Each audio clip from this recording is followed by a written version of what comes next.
अस्सलामुअलैकुम मेरे दोस्तों, सज्जनों और बेलियों। क्या आप जानते हैं प्रोफेशनल लोग यानी नर्सरी और फार्म हाउस वाले लोग किस तरह पौधों को, उनकी कलमों को या फिर पॉली बैग के अंदर जो आप पौधे नर्सरी से ख़रीद कर लाते हैं उसको किस तरह शिफ्ट करते हैं बड़े गमले के अंदर या ज़मीन के अंदर। बहुत ही इजी सा मेथड है, इसमें कोई भी मुश्किल बात नहीं है। लेकिन हम घरों वाले यूज़र्स के लिए ये काफ़ी दिक्कत वाली बात बन जाती है जब हम पॉली बैग के अंदर पौधों को लेकर आते हैं और उनको शिफ्ट करते वक्त हमसे ये पॉलीथीन उतर नहीं पाता और मिट्टी अलग हो जाती है जड़ों से। हमारे पौधे समटाइम मर भी जाते हैं। तो ना मरने पाए फार्मर लोग किस तरह इनको शिफ्ट करते हैं, आज उस पर बात करते हैं। तो मैं ले रहा हूँ एक ग्रो बैग, आप चाहें तो गमला भी ले सकते हैं, और मेरे पास इतनी ज़्यादा मिट्टी नहीं है इसलिए मैं ले रहा हूँ 80% पत्तों की खाद और 20% मिट्टी। ये बहुत ही ज़बरदस्त किस्म की एक खाद बन जाती है, मिट्टी की मिट्टी और खाद की खाद। पत्तों की खाद का मतलब है कि ये बारीक किए हुए पत्ते हैं। जब बहुत सारे सूखे पत्ते आप एक जगह पर इकट्ठा करके उसके ऊपर आप पानी का शावर कर देते हैं तो वो आहिस्ता आहिस्ता से ब्रेक डाउन होना शुरू हो जाते हैं, ब्राउन रंग में बदलते हैं और उसके बाद में वो पाउडर फॉर्म में आ जाते हैं। तो ये बन जाती है एक पत्तों की खाद। एक लीव मोल्ड होता है, एक पत्तों की खाद होती है। लीव मोल्ड डिकम्पोज पत्ते नहीं होते हैं बल्कि सूखे पत्ते होते हैं, उनको क्रश्ड किया होता है, मतलब छोटे छोटे से पीसीज में डिवाइड कर देते हैं उनको ग्राइंडर की मदद से। लेकिन अगर पत्तों की खाद की बात करें तो वो फुली डिकम्पोज हो जाती है।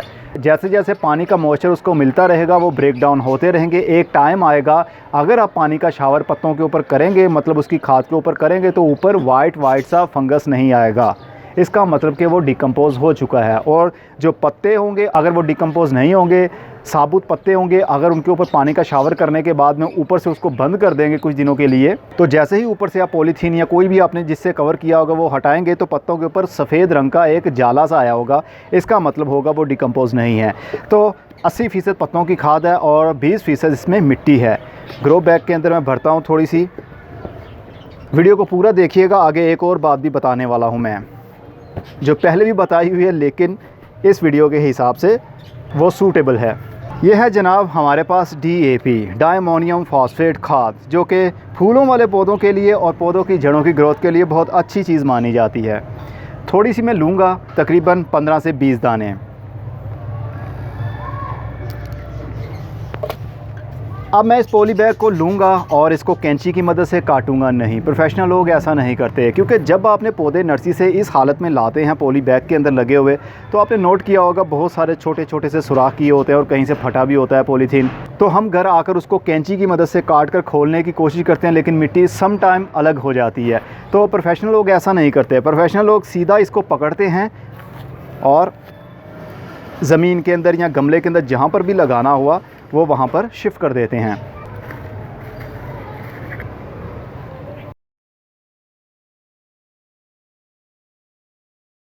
अब जो सुराख इस पॉली बैग के अंदर हुए हैं, फ्यूचर में जैसे ही पौधे की ज़्यादा रूट्स डेवलप होंगी उन सुराखों से जड़ें बाहर निकलेंगी और इस पॉलीथीन को फाड़ देंगी। और पानी और मिट्टी लगने की वजह से भी ये ब्रेक डाउन होना शुरू हो जाता है क्योंकि ये प्लास्टिक है, ये बहुत ही घटिया और थिन सा प्लास्टिक होता है। ज़्यादा अरसे के लिए ये जड़ों को काबू में नहीं रख पाएगा, ये फट जाएगा, जड़ें बाहर निकल आएंगी। ये प्रोफेशनल लोग करते हैं। ये तो मैं छोटे पौधे का कर रहा हूँ, वो तो इतने बड़े पॉली बैग को भी इसी तरह ज़मीन के अंदर लगा कर ऊपर से मिट्टी से कवर कर देते हैं। प्लास्टिक अंदर पड़ा पड़ा गल जाएगा, जड़ें उनको फाड़ कर बाहर निकल आएंगी। सबसे सेफ तरीका है इसको शिफ्ट करने का। और इसके अंदर जो DAP हमने खाद यूज़ की है, जैसे ही पौधे की जड़ें पॉली बैग से बाहर निकलेंगी वहीं से उनको DAP खाद, डायमोनियम फॉस्फेट भी मिलना शुरू हो जाएगा, यानी फास्फोरस मिलना शुरू हो जाएगा, नाइट्रोजन मिलना शुरू हो जाएगी। तो पौधे की ग्रोथ और भी तेज़ी से बढ़ेगी और फूलों वाले पौधों को ज़्यादा फूल भी लगेंगे। मैंने 4 पौधों को शिफ्ट किया है। गुलाब के 2 पौधे, एक लूचे का जो आलू बुखारा होता है उसी की नस्ल होती है ये, और चौथे नंबर पर शहतूत का पौधा।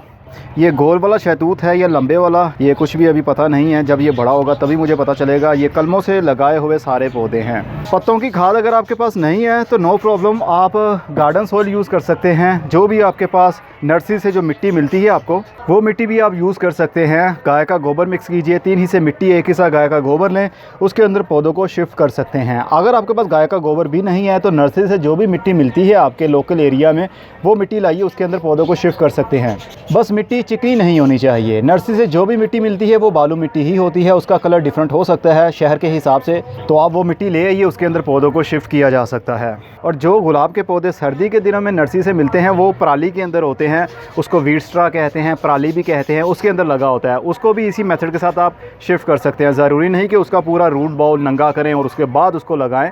एज़ इट इज़ जैसे आता है वैसे ही उसको मिट्टी के अंदर लगा सकते हैं। वो पड़ा पड़ा खुद ही डिकम्पोज़ हो जाएगा और वो पराली मिट्टी के अंदर पड़ी पड़ी डिकम्पोज़ हो जाएगी, वो भी खाद का हिस्सा बन जाएगी। तो आज के बाद प्लांट को शिफ्ट करने में कोई दिक्कत नहीं होनी चाहिए आपको। अब मैं चलता हूँ, अपना बहुत सा ख्याल रखिएगा। खुदा हाफिज़।